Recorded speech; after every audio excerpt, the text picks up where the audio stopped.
Walt, he changed my life. So I know he changed a lot of others' lives. And he was there for you. Like I said, if he needed you, if you needed something. Again, he was a great leader,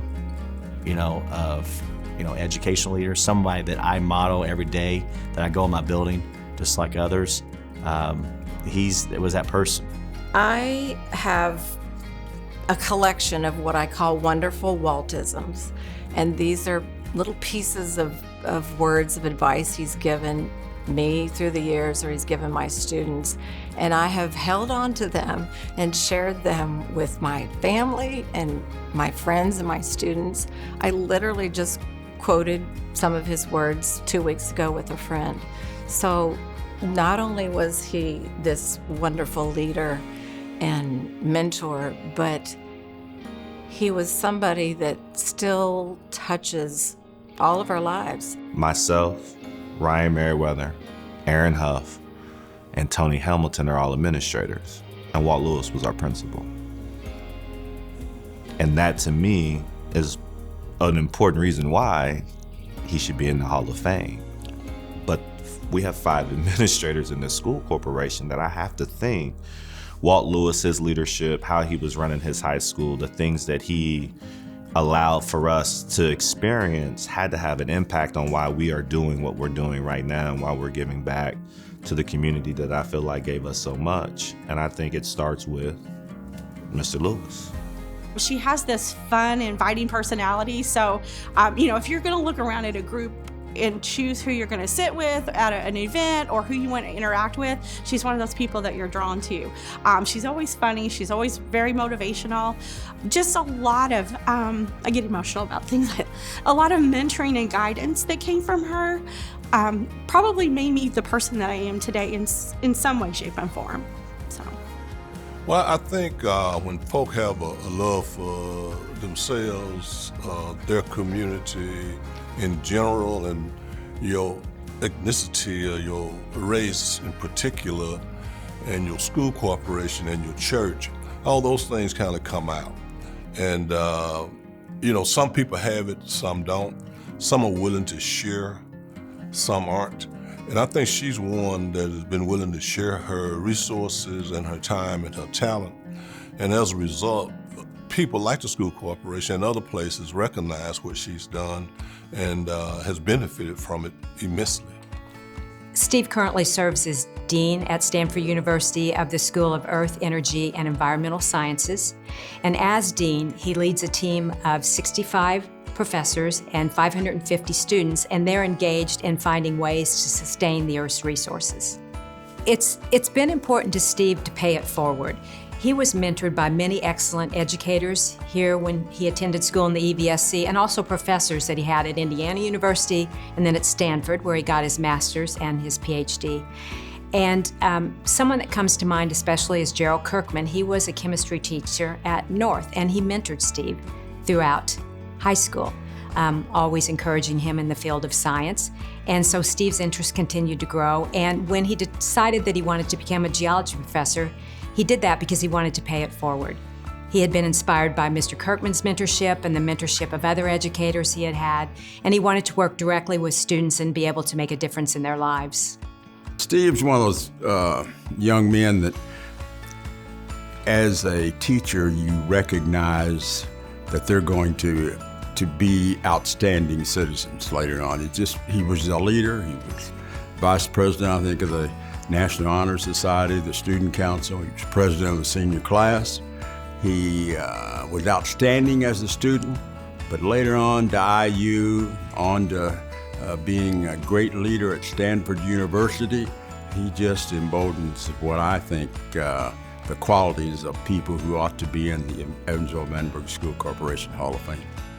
I think back at the education that we received in the Evansville-Vandenberg School Corporation, and clearly it gave her a strong foundation to build a successful career out of. And so very happy and proud of her.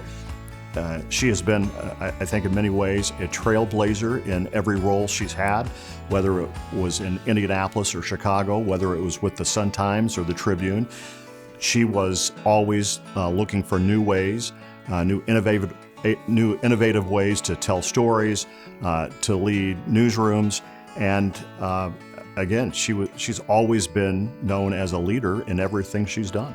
Joyce was certainly academically gifted, and she was always well prepared for class and a consistent straight A student. But when I think about it, I think the thing that resonates the most with me is her joie de vivre. She was interested in many things. She belonged to a lot of organizations at Central High School. She was always a leader and totally organized and well-liked by the other students.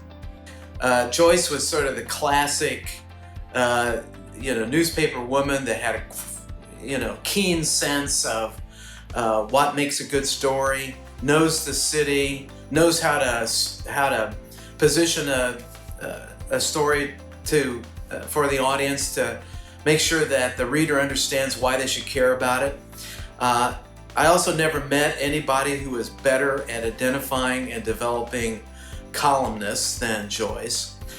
So Joyce was quite a force to be reckoned with in the Chicago journalism scene. She's so persuasive.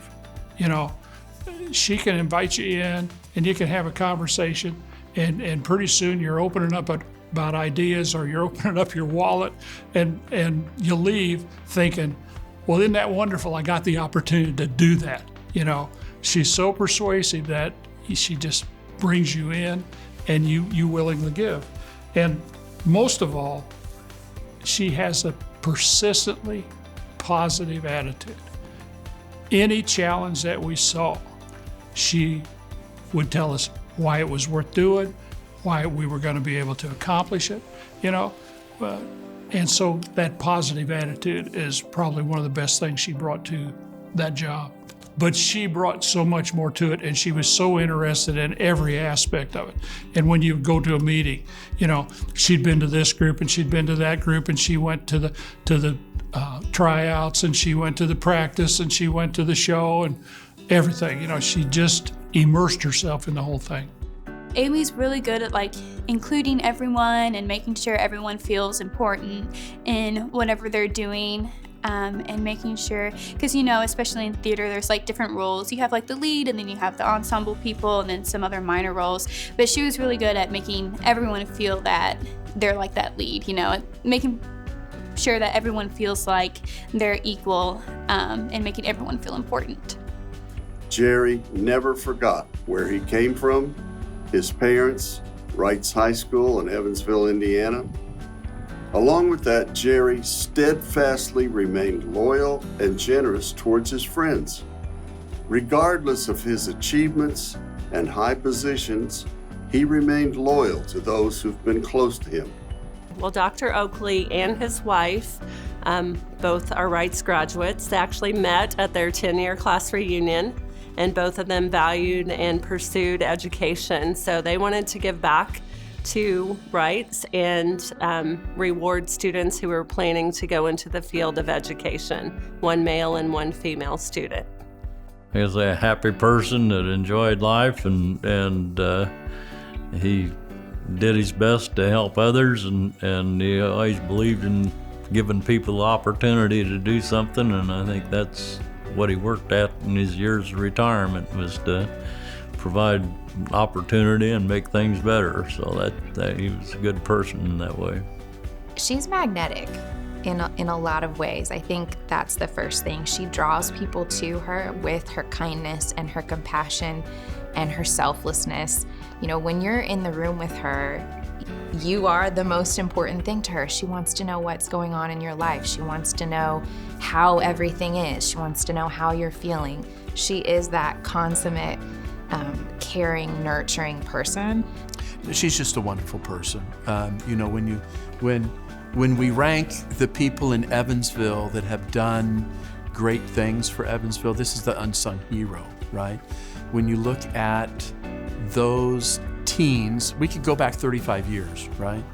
And look at all of those teens that she has had an impact on. It has made Evansville a much better place. I think what made Phyllis successful is she's the most humble, genuine kind servant leader I know. And she embodies the spirit of what every person wishes they could be.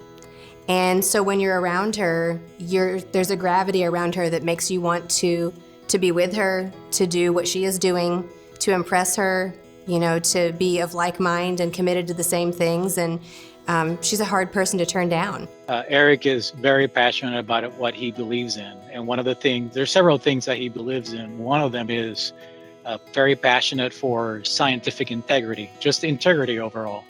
And whenever I work with him in projects, it's very clear to me he seeks to understand, number one, what's the truth in the experiments, what's the truth in everything, but also he wants to get things right. He's all about looking at all the data that's available to him and making the right decisions and providing service to others. And it's very obvious to me, has always been that obvious. The other aspect that I think describes his passionate nature is he's very much into making sure that he coaches the younger generation. Well, what stands out for me is his dedication to his work. He's worked in the area of drug development, drug discovery, and as a veterinary pathologist has played a key role in bringing literally life-saving drugs to market to treat all kinds of human conditions. And veterinary pathologists play such a critical role in that effort. And Dr. Schultze has excellent training and has dedicated his whole life to doing that type of work. Something that's really cross thinking about this, she was swimming in Evansville at a time that it was, we all shared one pool. We all shared Lloyd Poole. Lloyd Poole was getting older. It wasn't an elite swimming community by any means.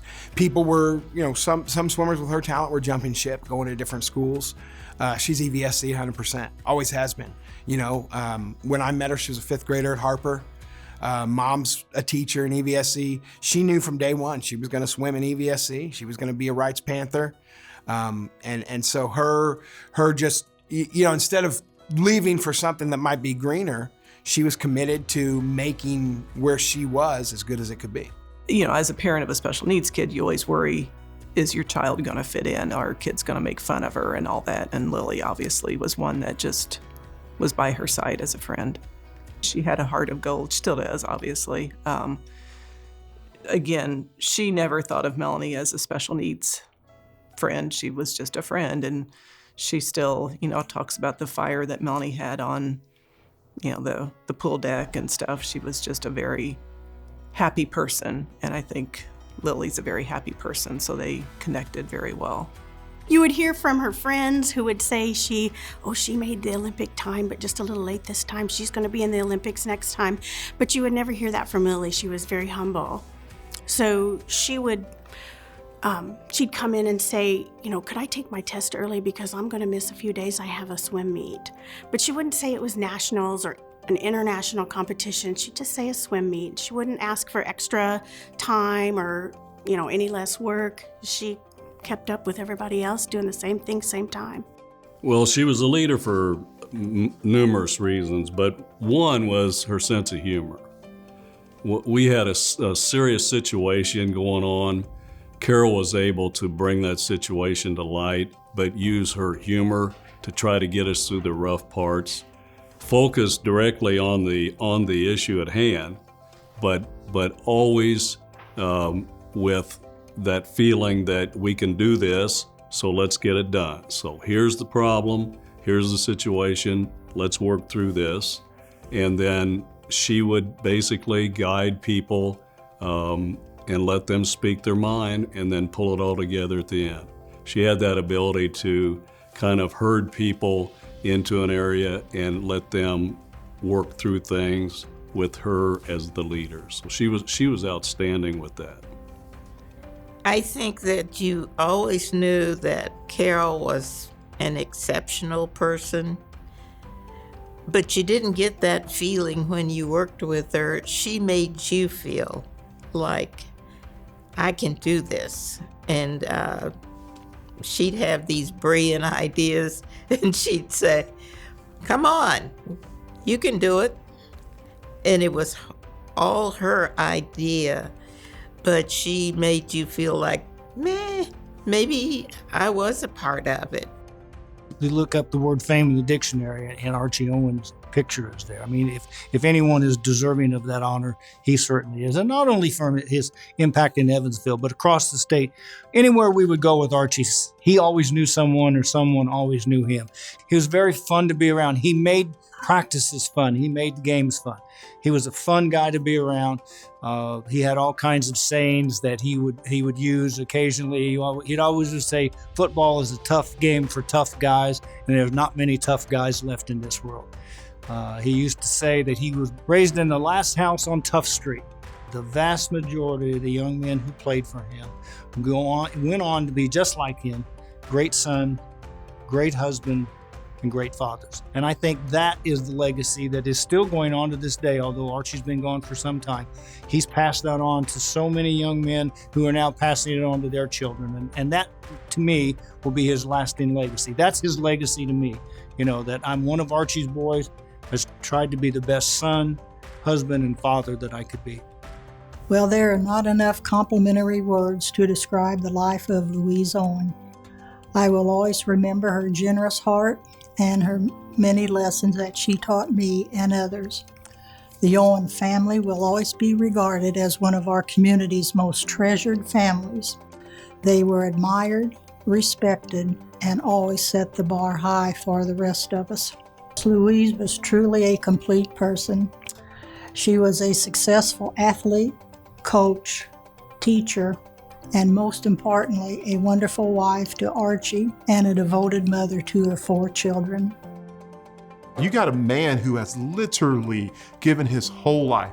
Every breath he took from the moment he woke up to when he went to bed was helping people. And me specifically, what he did for me, I stole time from his family because he treated me like his own son, and everything I have in life right now is dedicated to him. I don't care if you were the best player on the court, best player on the field, best student in the classroom. He took care of everybody. He was a positive person. Positive always came out of his mouth. And sometimes kids are like, really? He's talking about me? He's saying that to me? But if you as an athlete or as a student hear that over and over and over again, you know what? You start to believe in yourself. And that's what he did. He treasured the kids that we had at the Boys and Girls Club as much as he treasured probably the best team that he ever coached. Because they were all the same. They're all kids. They're all students. They're all family. It made them special. And he would always want Pepsi. I just remember him liking Pepsi and being a great guy.